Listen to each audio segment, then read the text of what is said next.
Hello to everyone. Welcome again to my YouTube channel and I'm thankful to our God dahil muli nga ay nabuksan ko muli ang aking YouTube. Nawa po ay pakisuportahan niyo po, paki-like and subscribe po, yun po ang mahalaga. Kung gusto po niyo mag-comment po kayo.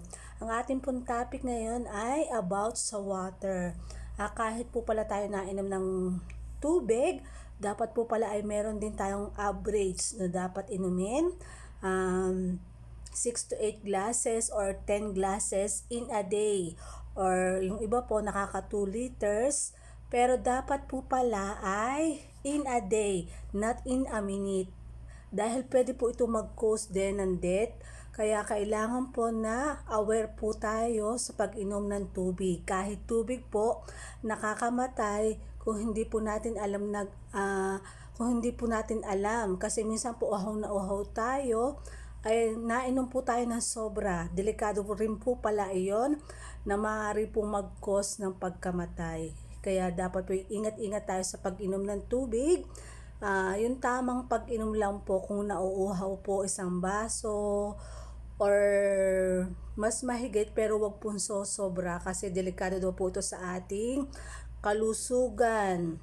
Maaari pong bumaba ang ating sodium or pumunta po ito sa ating mga utak na nagiging cause minsan ng comatose.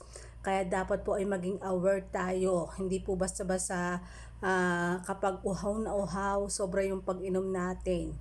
Kailangan maging maingat po tayo sa ating kalusugan.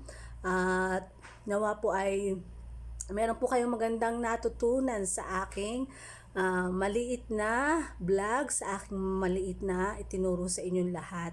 Ito po ay maging guide sa atin lahat na kahit po pala tubig, kapag sobra ay nakakamatay din. Kaya ingat-ingat po tayo sa ating kalusugan at kahit po sa anumang pong bagay, kapag sobra ay may mali din po pala ito sa ating health o kalusugan. Kaya yun lang po aking tinuro ngayong araw na to. Nawa po ay paki-like and subscribe sa aking munting channel. Pakitulungan po itong lumago. Ingat po tayo palagi. God bless everyone po.